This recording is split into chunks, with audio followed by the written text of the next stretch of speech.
दोस्तों good morning, जोहार friend. आज वनस्पति व वन्यजीव पढ़ेंगे हम लोग।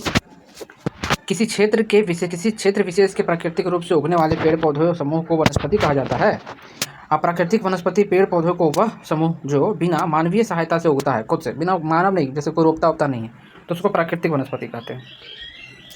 हिमालय पर्वतों पर शीतोष्ण कटिबंधीय वनस्पति तथा पश्चिमी घाट तथा अंडमान निकोबार द्वीप समूह में उष्ण कटिबंधीय वनस्पति पाई जाती है। देखिए, हिमालय पर क्या पाया जाएगा? शीतोष्ण, ठंडा वाला। पश्चिमी घाट में और अंडमान निकोबार द्वीप समूह में उष्ण कटिबंधीय पाया जाएगा, क्योंकि स्वाभाविक है, उष्ण है उधर प्रदेशी। भारतीय प्राकृतिक वनस्पति को निम्न वर्गों में बांटा गया है। निम्न माने देख लीजिए, उष्ण कटिबंधीय सदाबहार वन, इसमें क्या कहा गया है कि 200 सेंटीमीटर से अधिक और 22 डिग्री से अधिक तापमान होना चाहिए। इसकी वृक्ष की ऊंचाई जो होता है 60 मीटर या उससे अधिक ऊंचा हो जाता है। ये हो गया ये उष्ण कटिबंधीय सदाबहार की बात में। इसके पत्ते झड़ने, फूल आने और फल लगने के समय अलग अलग होने के कारण इसे वर्ष भर हरे दिखाई देती है। देखिए, इसका पत्ता झड़ना, फूल आना, फल लगना अलग अलग समय, एक साथ नहीं है। यह पश्चिमी घाट में पाया जाता है। इसमें देखिए, शिलोंग का पठार होता है, लक्षद्वीप व अंडमान निकोबार द्वीप समूह द्वारा तमिलनाडु तट पर मिलते हैं। अंडमान निकोबार का 95% भाग इसी वनों से ढका हुआ है के कारण अंडमान निकोबार द्वीप समूह को उष्ण कटिबंधीय सदाबहार वनस्पतियों का घर भी कहा जाता है। ये देखिए, घर वाली बात जो है ना, वनस्पतियों का घर किसे कहा जाता है? अंडमान निकोबार को। ठीक है। इन वनों में पाए जाने वाले प्रमुख वृक्ष अबुनुस, महोगनी, रोजवुड, रबड़, बांस, जरूल, बेत व सिनकोना है, जिससे बनता है मलेरिया की दवा, सिनकोना के छाल से। उत्तर सह्याद्री पश्चिमी घाट प्रदेश में इन वनों को सोलास कहा जाता है। समझे क्या कहा जाता है? सोलास। उष्ण कटिबंधीय अर्ध सदाबहार वन है। इसमें चाहिए 150 से लेकर 200 तक का वर्षा चाहिए। ठीक है। भाग में अलग अलग होता है। यह वन सदाबहार व वनस्पति वनों का मिश्रित रूप है। इन वनों में पाए जाने वाले प्रमुख वृक्ष जो है साइडर है, होलक है और कैल है। ये सब वृक्ष का नाम याद रखना है। उष्ण कटिबंधीय पर्णपाती वन के जैसा ही आता है ना, तो यह वन जो है भारत में सबसे बड़े क्षेत्र में फैला हुआ है। इस वनों को मानसून वन भी कहा जाता है। यह वन 70 से 200 सेंटीमीटर वर्षा वाले भागों में विकसित होता है। इन वनों को 2 भागों में बांट दिया गया है। एक उष्ण कटिबंधीय पर्णपाती वन है, उसको 2 भाग में बांटा है। एक तो 100 से 200 सेंटीमीटर जहाँ वर्षा होती है उसमें एक भाग बांटा है, और दूसरा भाग जो बांटा हुआ है वो 200 से 70 से 100 के बीच में रहता है। देखिए, अर्ध वनस्पति वन जो है इसमें 100 से लेकर 200 सेंटीमीटर वर्षा वाले भागों में बांटा गया है। यह वन उत्तर पूर्वी राज्य शिवालिका श्रेणी के सहारे भंवर तराई प्रदेश, भंवर और तराई देखिए क्या होता है, भंवर कहा जाता है वैसे भूभाग को जहाँ नदियाँ गायब हो जाती है, कंकड़ पत्थर से ढक जाती है और वो दलदली भूभाग बन जाती है, तो उसे भंवर कहा जाता है। तराई प्रदेश, तो वही तराई क्षेत्र जो होता है, पहाड़ के नीचे वाले भाग तराई। पश्चिमी घाट और पूर्वी ढाल पर उड़ीसा आदि राज्यों में पाया जाता है। प्रमुख वृक्ष देखिए इसका क्या है? सागवान है, साल है, शीशम है, महुआ है, आंवला है, सेलम है, कुसुम है, अर्जुन है व चंदन आदि इसका प्रमुख वृक्ष है। अब देखिए शीतोष्ण वाला में, देखिए इसमें क्या देखे थे? आर्द्र पर्णपाती। और शुष्क देखिएगा, शुष्क पर्णपाती में क्या है? ये 70 से 100 सेंटीमीटर वाले वर्षा वाले स्थान में पाया जाता है। यह प्रायद्वीपीय भारत का कुछ भाग, उत्तर प्रदेश, बिहार के मैदानी भाग में पाया जाता है। प्रमुख वृक्ष देखिए क्या है इसका? तेंदू, पलास, अमलतास, अक्सलवुड, बैल, खैर, पीपल और नीम इत्यादि है। तेंदू के पत्ता से बेड़ी बनाया जाता है। ठीक है। अब देखिए, उष्ण कटिबंधीय कांटेदार वन, ये 50 सेंटीमीटर से कम वर्षा वाले क्षेत्र में पाया जाता है। यह दक्षिण पश्चिम पंजाब, हरियाणा, राजस्थान, गुजरात, मध्य प्रदेश, उत्तर प्रदेश और शुष्क प्रदेश क्षेत्र में पाया जाता है। इन वनों में पाए जाने वाले सबसे प्रमुख वृक्ष जो होता है बबूल, बेर, नीम, खेजड़ी, खजूर, खैर व नागफनी, जिसको कैक्टस कहा जाता है। इन वृक्ष के नीचे लगभग 2 मीटर लंबी गुच्छा घास भी पाया जाता है। इसके नीचे जो है लगभग 2 मीटर लंबी गुच्छा घास उगती है। वनस्पति वन देखिएगा, पर्वतीय वन है। अब देखिए, पर्वतीय वन हो गया, 5वां है। इन वनों को ऊंचाई के साथ तापमान घटने के साथ साथ प्राकृतिक वनस्पति में भी बदलाव आता है। इन वनों को 2 भागों में बांट दिया गया है। चलिए, 2 भाग में कौन कौन सा देख लेते हैं। उत्तर पर्वतीय वन हो गया, एक प्रायद्वीपीय पर्वतीय या दक्षिण पर्वतीय वन होगा। उत्तर पर्वतीय वन जो है हिमालय के साथ में होता है और 1000 से 2000 मीटर की ऊंचाई पर पाया जाता है। उष्ण कटिबंधीय यह जो है अर्ध शीतोष्ण कटिबंधीय प्रकार के प्रदेश में पाया जाता है। हिमालय के 1500 से लेकर 1700 मीटर की ऊंचाई पर चीड़ के वन पाए जाते हैं। हिमालय के पश्चिम भाग में देवदार, चिनार, वाला के वन पाया जाता है। चिनार वाल के वन पाया जाता है। हिमालय के 2225 से लेकर 3048 मीटर की ऊंचाई पर ब्लू पाइन पाया जाता है। स्प्रू या शीतोष्ण कटिबंधीय वन पाया जाता है। 3000 से लेकर 4000 की ऊंचाई पर सिल्वर रफर, जूनिफर, पाइन, 3000 से 4000 मीटर की ऊंचाई पर सिल्वर, जुडीन, पाइन, बर्च और रोजरवुड आदि वन पाए जाते हैं तथा 2800 से लेकर 4800 मीटर की ऊंचाई पर अल्पाइन वनस्पति उगती है। दक्षिण पर्वतीय वन देखिए, दक्षिण पर्वतीय वन होता है, यहाँ ऊंचाई वाले क्षेत्र में शीतोष्ण कटिबंधीय वन, निचले क्षेत्र में उष्ण कटिबंधीय वन पाए जाते हैं। ऊंचा वाला स्थान पर शीतोष्ण कटिबंधीय वन पाया जाएगा और नीचा वाला में उष्ण कटिबंधीय वन पाया जाएगा।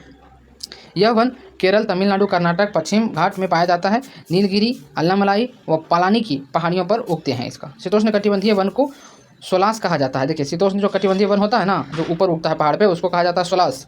इन वनों में मगनोरिया, लैरेल, सिनकोना व टेलेट इत्यादि वृक्ष पाए जाते हैं। ये अंडमान निकोबार द्वीप समूह में भी पाया जाएगा, ऐसी बात नहीं है। अब देखिए ज्वारीय वन, इसको मैंग्रोव वन भी कहा जाता है। इस वन में पाए जाते हैं, ज्वारीय मैंग्रोव वन में कच्छ की वनस्पति में पाया जाता है। इसमें मैंग्रोव, सुंदरी, खजूरीन, केवाड़ एवं बेंदी की वृक्ष पाया जाता है। यह वन गंगा, ब्रह्मपुत्र, महानदी, गोदावरी तथा कृष्णा नदी के डेल्टा वाले भाग में पाया जाता है। और पश्चिम बंगाल के डेल्टाई क्षेत्र में सुंदरी वृक्ष की अधिकता के कारण इसका नाम सुंदरी ही बन गया, सुंदरबन डेल्टा बढ़ गया। ज्वारीय वन समुद्री कटाव को रोकता है। राष्ट्रीय वन नीति देखिए, मैंग्रोव के बारे में एक और बताते हैं। मैंग्रोव वन जो सबसे ज़्यादा अंडमान निकोबार द्वीप समूह में है, फिर उड़ीसा, फिर पश्चिम बंगाल में। क्षेत्रफल की दृष्टि से नहीं, प्रतिशत की दृष्टि से हम बता दिए हैं, ठीक है। देखिए मैंग्रोव वन का क्या है ना कि ये दलदली भूमि में या फिर नमकीन जल में उगता है, इसीलिए इसका महत्व है। ये कटाव को बहुत अच्छा से रोकता है, मिट्टी कटाव को। राष्ट्रीय वन नीति, भारत में सर्वप्रथम वन नीति का निर्माण 1894 ईस्वी में ब्रिटिश काल में हुआ था। स्वतंत्र भारत की प्रथम वन नीति जो 1952 ईस्वी में बना था, जो 1988 ईस्वी में संशोधन किया गया।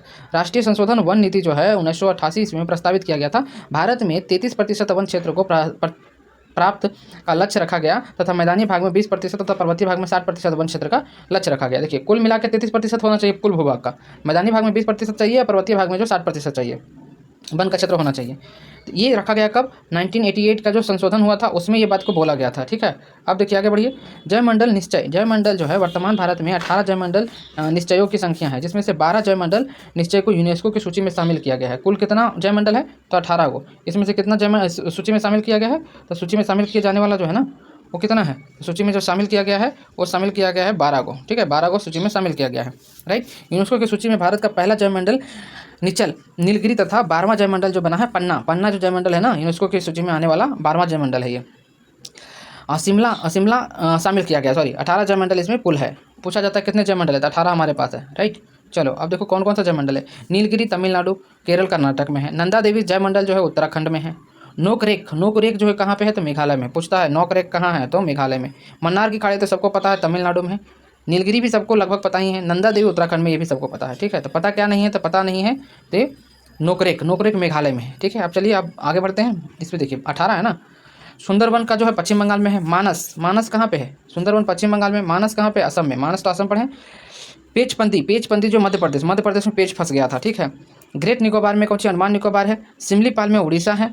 डिब्रू साईखोवा में असम है। डिब्रू साईखोवा कहाँ, असम में है। दिहांग अरुणाचल प्रदेश में। कंचनजंगा सिक्किम में है, ठीक है। आइए और आगे। अगस्ता मलाई तमिलनाडु और केरल में है। अचन कमर या अमरकंटक मध्य प्रदेश और छत्तीसगढ़ में है। 2 जगह है, देख लेना इसको, ठीक है। उड़ीसा से बटा हुआ छत्तीसगढ़ में है। कच्छ का रण तो गुजरात में है। कोल्ड डेजर्ट कहाँ पे है, तो हिमाचल प्रदेश में है।